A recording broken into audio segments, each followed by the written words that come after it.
Hey folks, so today we're going to desolder the motor plugs on the Air65 tube.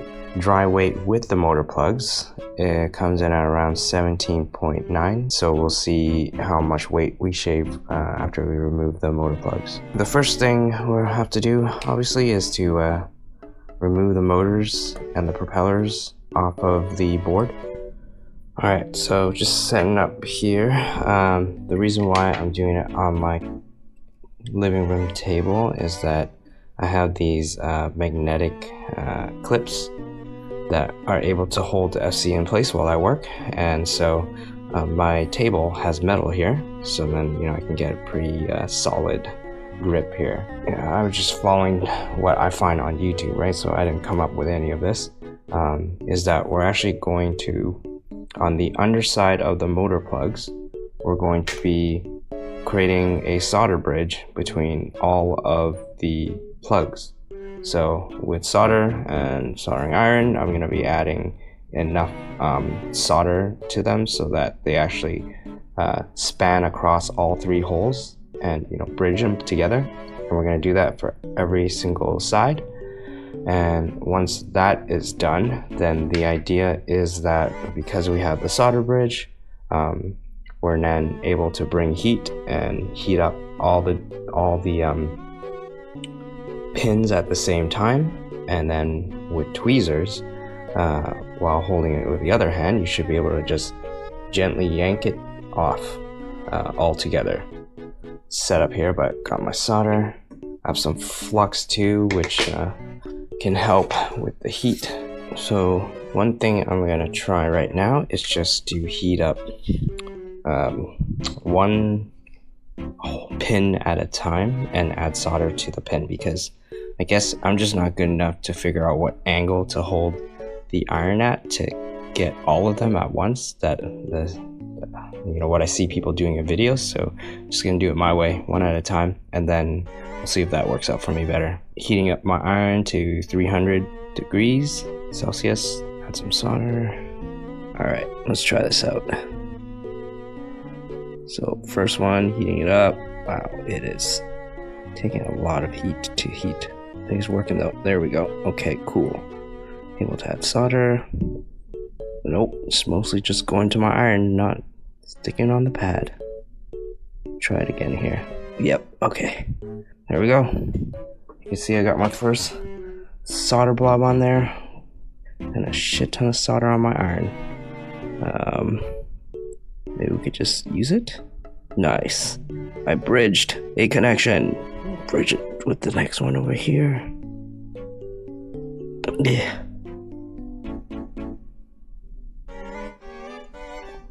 Actually, I think this is it. So, I got a huge solder blob on here. Now I'm gonna attempt to grip. Oh, this is where I need. Actually, need a clip on more grip here. And so, one hand with the tweezers holding everything, and then I'm just gonna plop my solder blob on all three. Let's see if it goes. No. Oh, there we go. Yep. Alright. Cool, it worked, friends. And now I have only, I didn't get all pins, but I think pulling one pin will be easier now. So let's try that. So I'm on the back here. Heat. Yeah, it's starting to come off. Cool, it came off. I guess the secret is, for me at least, put a huge ass solder blob on the iron itself and then go. Yep, and it didn't even bridge anymore. Look at that. I'm just gonna do the same where I'm go for a gigantic solder blob and touch all the pins, or start with one pin, add some solder, then gigantic solder blob. Alright folks, finally did it and removed all the motor plugs. The hardest thing for someone who's not good at soldering is the fact that we're purposely bridging all the connections in order to remove the plug. And so how do you get rid of the bridge, right? And that's where I was struggling a lot. So I have my desolder pump and a desoldering wick, but the wick I found really hard to work with, so I was just using the desoldering pump for the most part. And what I would do is like recreate bridges, then I would use the solder pump and try to pump it all the way in one go. So that was the easiest thing I've found. Otherwise, I would just like add heat to a pad and like kind of scrape in between so that I could get rid of the extra solder that was in between bridges, and that seemed to work sometimes. Second half here, where we are going to now deal with the motors, and for that we first need to tin all the pads. What's great is compared to at least the Meteor 65 that I remember working with, is that it looks like the pads are a lot larger this time. So that's amazing, because this should be easier. I'll do one on camera. Put some flux, heat up our iron. I'm just using my small tip and start tinning. So yeah, nothing special here, just waiting for the pad to heat up. Add some solder to this, and then as soon as it heats up, then I'm able to tin the pad. Tinned. Let's tin the next.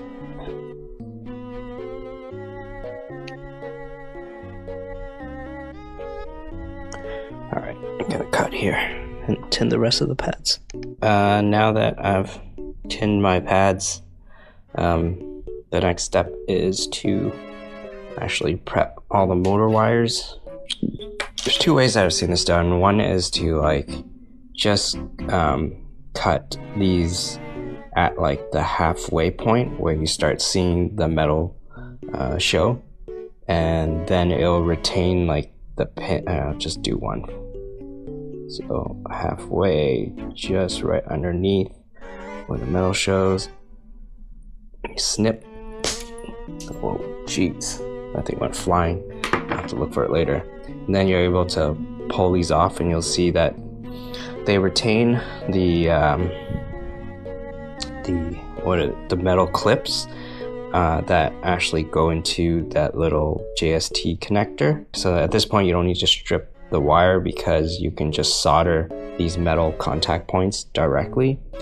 I don't really like that, only because I suck at soldering, right?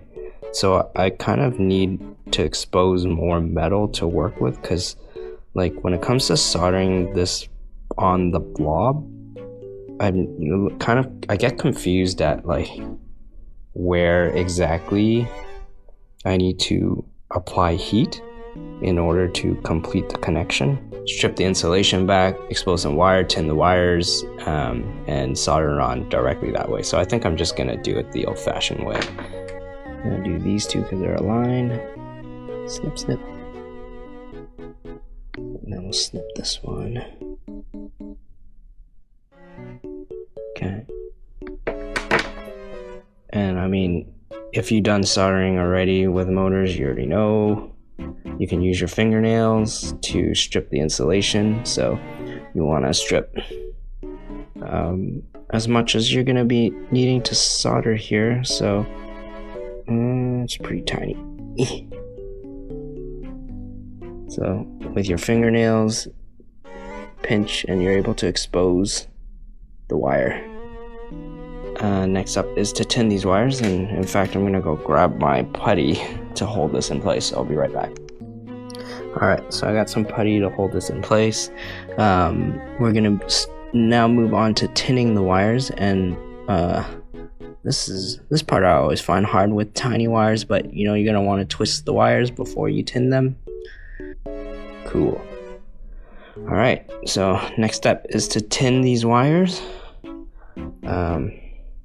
Again, probably don't need instructions here, because if you're attempting to take your motor plugs off. You probably already know how to tin wires. Get to soldering them on the motor. So how am I gonna do this here? I think,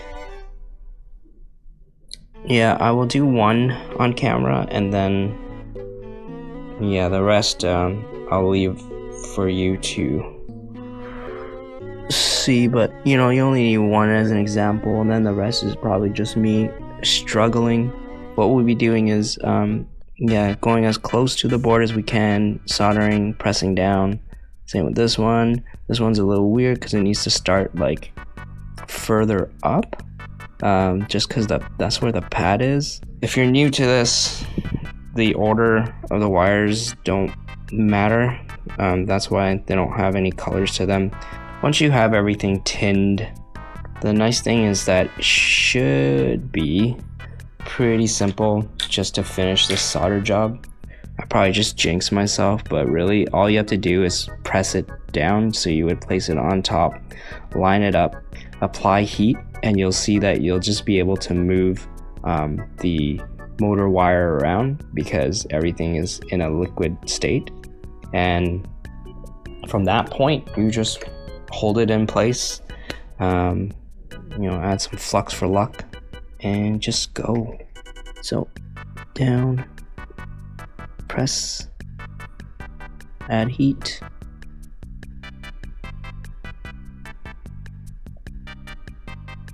you'll see it just kind of absorbed it, eh? There you go, that one's done. It absorbed it in, and that's kind of it. So we'll do the next. I think I need some tin my tip a bit here, help with the transferring the heat over from the iron to the pad and everything in between. So the awesome thing about just one thing I've learned is that these things can take a lot more heat. FCs can take more heat than I originally think. Well, there you go. There's an example of soldering on the motor wires, and now I'm just gonna cut to doing the rest. I just finished soldering on the last motor there.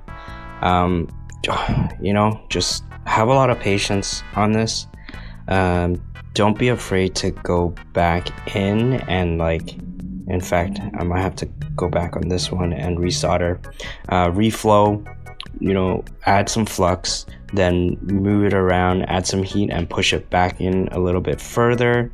Yeah, I'm gonna reflow this one here because you could see that I didn't get it as close to the board as I want, and I'm doing this from experience because if you don't, you know, with all the vibrations that happen when you fly, that's gonna become a loose connection one day and it's gonna pop off, and then you're just gonna have to come back in here and do it again anyway. So it's best just to try to get it down now if you can. Alright, so I guess moment of truth here. I'm gonna plug it in.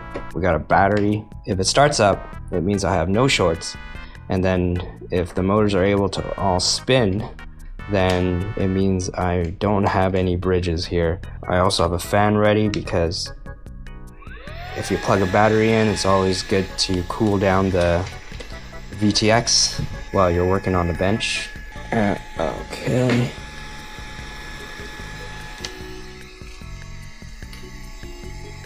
Oh, there you go. We got LEDs. I don't think I have a short, so that's good. I'm gonna open up Betaflight here. Connect.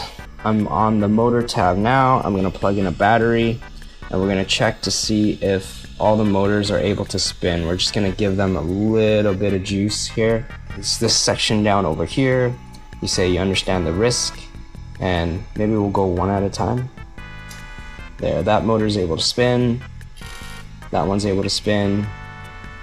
That one's able to spin. And that one's able to spin. Sick. So yeah, it looks good. Turn off that feature, stop the motors, unplug the battery. And now we're actually going to screw it back on the board so that we could start figuring out motor direction. And that should be the last step. Okay, so I got everything back on the frame, screwed in my motors as well. and twisted the motors to just remove some of that slack. I guess a tip that I have when you're trying to figure out where the front of the FC is relative to the frame, you can look for the screw hole that is crooked, because that most likely is the front. So next up, we're just going to plug this back into Betaflight and start figuring out motor directions. Plug in my battery, head to the motors tab, and let's do a quick check to see if the motor ordering is correct. So this is motor 1, which should be the bottom right. Yep. Motor 2 should be the top right. Yep. Motor 3 is bottom left, and that means motor 4 is probably correct. Cool. So next we're going to run the motor direction wizard, and from here, yes, I'm gonna use the wizard. Just start spinning all the motors. Now all the motors are spinning, so now we check their direction.